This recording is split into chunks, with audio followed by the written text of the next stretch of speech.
मस्त अशी रवाळ दाणेदार 3 ते 4 मिनिटात तयार होणारी कुल्फीची रेसिपी पाहत आहोत. तर त्यासाठी एका मिक्सरच्या भांड्यामध्ये काही ड्रायफ्रूट आपल्याला त्याची पावडर तयार करून घ्यायची आहे. त्याचबरोबर इथे 2 ब्रेड घेतलेली आहे, त्याचीसुद्धा आपल्याला पावडर तयार करून घ्यायची आहे. सर्व मिक्स करायचे आहे. त्यानंतर अर्धा लिटर आपल्याला गाईचं किंवा म्हशीचं कुठलंही दूध घ्यायचं आहे.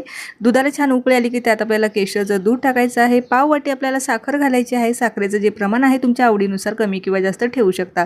त्यानंतर दुधाला छान उकळी आल्याच्या नंतर त्यामध्ये ड्रायफ्रूट आणि ब्रेडची पावडर टाकायची आहे. व्यवस्थित मिक्स करायचं आहे. 3 ते 4 मिनिटं छान शिजवून घ्यायचं. शिजल्यानंतर पूर्णपणे थंड करून घ्यायचं आहे आणि आपल्याकडे घरामध्ये जे काही भांडं असेल त्यामध्ये आपल्याला हे फ्रीजरमध्ये 10 ते 12 तासासाठी सेट होण्यासाठी ठेवायचं आहे. व्यवस्थित कवर करून घ्यायचं जेणेकरून आपली आईस्क्रीम वरतून मेल्ट राहणार नाही. त्यासाठी व्यवस्थित कवर करून आपल्याला 10 ते 12 तास फ्रीजरमध्ये सेट होण्यासाठी ठेवायचं. 10 ते 12 तासानंतर तुम्ही पाहू शकता मस्त अशी मलाईदार आपली रवाळ कुल्फी ही तयार झालेली आहे. तर संपूर्ण रेसिपी अश्विनी अन्नपूर्णा किचन या यूट्यूब चॅनलवरती